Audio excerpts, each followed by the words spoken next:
لوگ اس امداد کے لیے مطالبہ کرتے ہیں، ہم اس امداد کو نہیں لیتے، ہم قبول نہیں کرتے ہیں، ہم اس امداد کی نہ فکر کرتے ہیں نہ ہم اس امداد کو لیتے ہیں۔ حضرت کچھ نیوز چینلوں نے دکھلایا کہ مدرسے میں جانچ کی گھنٹی لٹک رہی ہے دارالعلوم دیوبند کے بارے میں، کہ جانچ کی گھنٹی لٹک رہی ہے مدرسے کو سروے ہو، یہ غلط ہے، جھوٹ بولتے ہیں۔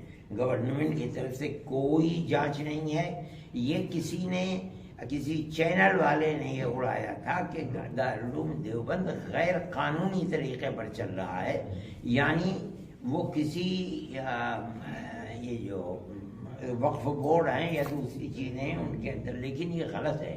دارالعلوم کسی ایک بورڈ سے ملحق سوسائٹی کے ساتھ اور دارالعلوم اسی طرح کا۔ سر ایک سوال ہے، کیندر سرکار اور یوپی سرکار سے آپ کی کوئی ناراضگی ہے یا کام صحیح کر رہی ہے؟ ہماری ناراضگی، کس کی ناراضگی؟ دارالعلوم دیوبند کا کوئی تعلق نہیں ہے، نہ ہم ناراض ہوتے ہیں نہ کسی سے خوش ہوتے ہیں۔ ہماری کیا ناراضگی ہے؟ ناراضگی ان لوگوں کی ہوتی ہے جن کی جو کرسی پر بیٹھے تھے اور ان کو اتار دیا کسی نے، یا وہ کسی دوسرے کی کرسی پر بیٹھنا چاہتے ہیں۔ بابا ہم تو زمین پر بیٹھ کے پڑھانے والے لوگ ہیں، ہمیں کسی کرسی سے کیا لینا ہے؟ سر آج کی بیٹھک میں کیا اس بات سرکار اگر مدد لیں گے تو کیا ان کے نیم ماننے پڑیں گے، اسی لیے منع کر؟ نہیں، ہمارا یہ ایک مذہبی کام ہے۔ میں نے کہا تھا کہ مسجد اور مدرسہ یہ خالص ہمارا مذہبی، ہم اپنے مذہب کے لیے کسی گورنمنٹ سے کچھ نہیں لیتے، چاہے ہم انگریز سے بھی نہیں لیتے تھے، کانگریس سے بھی نہیں لیتے تھے، آج بھی نہیں لیتے ہیں۔ ہم اپنے مذہب کے لیے کسی کے محتاج نہیں، ہم خود کریں گے اپنے مذہبی کام۔ مودی یوگی بڑھیا کام کر رہے ہیں، لیکن ان کے منتری بھی کہہ رہے ہیں کہ ایک ہاتھ میں لیپ ٹاپ ہو، ایک ہاتھ میں قرآن ہو، اور ہم چاہتے ہیں کہ مدرسوں کی شکشا اچھی ہو۔ تو مودی یوگی بڑھیا کام کر رہے ہیں۔ یہ تو ہم جانتے ہیں کہ مدرسوں کی شکشا کیسے اچھی ہوگی، آیا لیپ ٹاپ لے کر کے ہوگی، موبائل لے کے ہوگی، یا صرف قرآن لے کر؟ میں نے اس وقت بھی کہا تھا اور میں اب بھی کہتا ہوں کہ ہمیں ایسے لوگوں کی ضرورت ہے جو لیپ ٹاپ نہ لیں، مسجد کے اندر نماز پڑھا سکیں 5 وقت کی، ہمیں دیہات میں پڑھا سکیں، جنگلوں میں پڑھا سکیں، بڑی چھوٹی تنخواہوں پر کام کر سکیں۔ ہمیں ایسے لوگوں کی ضرورت ہوگی جو بچوں کو قرآن پڑھا سکیں۔ لیپ ٹاپ لے کر کے ایک ہاتھ میں نہ قرآن پڑھا سکیں گے نہ نماز پڑھا سکیں گے۔ اس لیے ہم ایسے افراد کو پیدا کر رہے ہیں کہ جو مذہبی ہیں، خالص سر سے پیر تک ہماری مذہبی ضرورت کو پورا کریں۔ باقی دوسری ضرورتوں کے لیے یونیورسٹیوں میں ہمارے بچے پڑھتے ہیں، کالجوں میں پڑھتے ہیں، اور پڑھتے ہیں بچے، ہم بھیجتے ہیں اپنے بچوں کو پڑھتے ہیں، ہمیں اس سے کیا سروکار لینا۔ آج جو سمیلن ہوا، جو مدرسوں کا اسٹرکچر ہے دیش بھر میں، جتنے علماء دین علماء یہاں جمع ہوئے، اس بات پہ سہمتی بنی کہ مدرسوں کو اور ڈیولپ کرنا ہے، یا جو اسٹرکچر آلریڈی ہے؟ نہیں، ہماری سہمتی اس بات پر بنی ہے کہ اگر اس کی زمین کے اندر کوئی کمی ہے، مان لیجئے کہ وہ گرام پنچایت کی زمین کے اوپر ہے، یا اسی طریقے کے اور کوئی، اس کو درست کرے، جو اپنا حساب ہے اس کو آڈٹ کرائے۔ جو گورنمنٹ کا قانون ہے کہ ہر دینے والے کا مکمل وہ پتہ جو اس کے شناختی کارڈ پر گورنمنٹ نے لکھ کر دیا ہے، اس پتے کا اندراج ہو۔ ہم نے ان سب کو یہ کہا کہ گورنمنٹ کے اس قانون کا احترام کریں اور اسی طرح چندہ کریں، اس کے خلاف نہ کریں۔ سر آج کی بیٹھک میں کیا مدرسوں کے کسی بورڈ سے ایفیلیشن کی بات ہوئی؟ نہیں، اس پر ہمارا ایک نظریہ ہے کہ ہم کسی گورنمنٹ کے بورڈ سے الحاق کر کے گورنمنٹ سے کوئی مدد نہیں لینا چاہتے، ہم نہیں کرتے ہیں بورڈ سے الحاق۔ بورڈ سے الحاق جن مدرسوں کا ہوا ہے ان مدرسوں کی حیثیت خراب ہو گئی آسام کے اندر، اور جہاں بورڈ کا بہار میں ہوا وہاں بہار میں ختم ہو گئے، یہاں اگر ہوگا یہاں بھی مدرسے ختم ہو جائیں گے۔ اس لیے یہ ہم بالکل سہمت ہے، آج سے نہیں، ملک کی آزادی سے پہلے سے اور آزادی کے بعد بھی ہم کسی بھی گورنمنٹ سے پیسہ لے کر اپنے مذہبی کام کو نہیں کریں۔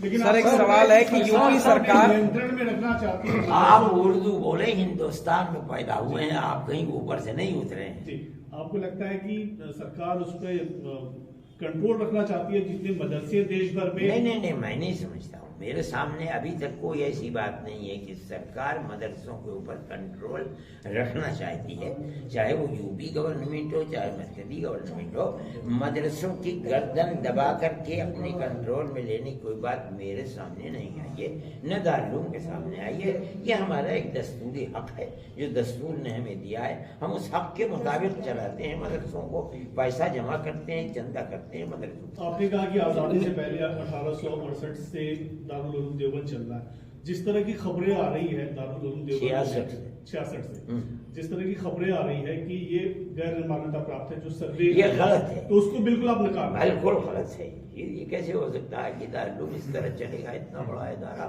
اور وہ کسی ایکٹ سے نہیں لگے گا، یہ کوئی بات نہیں۔ لیکن سر یوپی سرکار نے اپنے سروے میں جو رپورٹ دی ہے اس میں کہا ہے کہ بہت سارے مدرسے اتر پردیش میں چل رہے ہیں جو کہ مانیتا پراپت نہیں ہے یا غیر زمین پہ چل رہے وہ ہیں۔ جانے، ہمارے ساتھ اس کا کوئی تعلق نہیں ہے، وہ کس مدرسے کو کہہ رہے ہیں، ان کو جب کہا جائے گا تو پتہ چلے گا۔ کیا مدرسوں کے سلیبس میں بدلاؤ کی ضرورت محسوس کی گئی؟ نہیں، مدرسوں میں پہلے بھی یہی بات تھی، میں نے یہ بات کہی تھی کہ مدرسہ جب بنا ہے اس وقت جو اس کا ایک نصاب تعلیم تھا جس کو آپ سلیبس کہہ رہے ہیں، اس کے اندر بھی یعنی دوسری حساب، جغرافیہ، انگریزی، یہ تمام چیزیں تھیں، اور 8 سال تک اس کو پڑھایا جاتا تھا۔ اس کو پڑھانے کے بعد پھر 8 سال کا ہمارا مذہبی جو نصاب تعلیم کا سلیبس تھا اس کو پڑھایا جاتا تھا، لیکن بعد میں اس کے اندر فارسی بہت زیادہ تھی، فارسی کا چلن دن بدن کم سے کم تر ہوتا چلا گیا، اس کو چھوٹا کر دیا گیا، پہلے 8 سے 5 کیا گیا، پھر 5 سے 3 کر دیا گیا۔ یہ وہ چیزیں ہیں کہ جو کسی چیز کی کبھی ضرورت ہوتی ہے، کبھی کسی چیز کی ضرورت نہیں ہے۔ آج ہم یہ سمجھ رہے ہیں کہ جس طرح ہمارے 8 سالہ بالکل پہلے نصاب میں، اس کے بعد 5 سال کا جو نصاب یا سلیبس تھا، آپ کہہ رہے ہیں جن چیزیں ہیں، ہم نے ان چیزوں کو پھر اچھی طریقے پر لا کر کے رکھنے کا ارادہ کیا ہے۔ وہ آج کل قیمتی ہے، حساب ہے، جغرافیہ ہے، اور 10ویں تک ہم اس کا امتحان دلا دیں گے تاکہ بچہ ہمارے یہاں سے فارغ ہونے کے بعد، مان لیجئے اس کے ماں باپ یا وہ چاہتا ہے کہ وہ آگے تعلیم حاصل کر سکے، بی اے اور ایم اے کر سکے، تو اس کے لیے راستہ کھلا ہو۔ تو کوئی منیمم کوالیفیکیشن کا کرائیٹیریا بنایا جا رہا ہے؟ آپ پھر وہی آسمان کی زبان بول رہے ہیں، آپ اردو بولیے یا ہندی بولیے، آپ تو کبھی آپ نے دیکھا بھی نہیں ہوا برطانیہ، کم سے کم بہت دنوں سے لوگوں کی ایک مانگ چلی آ رہی ہے، مولانا بہت دنوں سے مانگ کر رہے ہیں وہ، حال کے دنوں میں جس طرح مدرسوں پر انگلیاں اٹھی ہے، آتنکواد کا چسپا کرنے کی کوشش کی جا رہی ہے کسی مدرسے کو، تو اس سے کیسے نکلے گی؟ مدرسے اس زد میں نہیں آئے، مدرسے صاف ستھرے رہے، مدرسے تو عزت میں نہ تھے نہ آج ہیں، اور آئندہ کی بات میں کہتا نہیں ہوں۔ مدرسوں کو میں نے 10 دفعہ کہا ہے، وہاں صرف مذہبی تعلیم اور شکشا دی جاتی ہے، کسی مذہب کی تعلیم کے اندر دہشت گردی یا قتل و غارت گری کی کوئی چیز نہیں ہے۔ مدرسوں کے دروازے کھلے ہوئے ہیں 24 گھنٹے، مدرسے ایسے ہیں 90% جن کے دروازے بھی نہیں ہیں، صبح سے شام تک، رات اور دن، جس کا جی چاہتا ہے، کتا، بلی، گدھا، گھوڑا، جو چاہتا ہے گھس جاتا ہے اس کے اندر، آدمی بھی گھس سکتا ہے، میں اور آپ بھی گھس سکتے ہیں۔ جا کے دیکھیے کیا پڑھایا جا رہا ہے، کس کو مارا جا رہا ہے، کس کے ہاتھ میں چھری ہے، کون ریوالور لیے بیٹھا ہے، آپ کو کتا بھگانے کے لیے بانس بھی نہیں ملے گا وہاں۔ ایک ویسی بات ہے، کہنے کو آدمی کے منہ میں زبان ہے، جو جی چاہے کہہ دے، مگر کوئی چیز نہیں ہے۔ دہشت گردی سے کیا تعلق ہے؟ میں آپ سے کہہ رہا ہوں کہ مدرسے کے طلباء تو آگ بھی نہیں لگاتے، احتجاج کرتے ہیں۔ ابھی جو احتجاج کیا ہے ملک نے، یہ جو فوجی بھرتی ہے 4 سال کی، کتنی گاڑیوں کو جلا دیا؟ آپ یہ بتائیے مدرسے کے کسی طالب علم نے گاڑی کو آگ لگائی ہو؟ ہمارے یہاں یہ سب کچھ ہے نہیں۔ کہنے کے لیے آدمی کے منہ میں زبان ہے، جو جی چاہے کہہ دے، مگر یہ کہنا ان کا یہ بتاتا ہے کہ انہیں کچھ زمین و آسمان کا پتہ نہیں، جو منہ میں آتا ہے وہ کہتے ہیں۔ میرا سوال یہ تھا کہ مدارس میں داخلے کے لیے کم سے کم قابلیت کی کیا حد طے کی گئی ہے؟ کوئی چیز نہیں، ایک حرف نہیں جانتا ہے آدمی، ABCD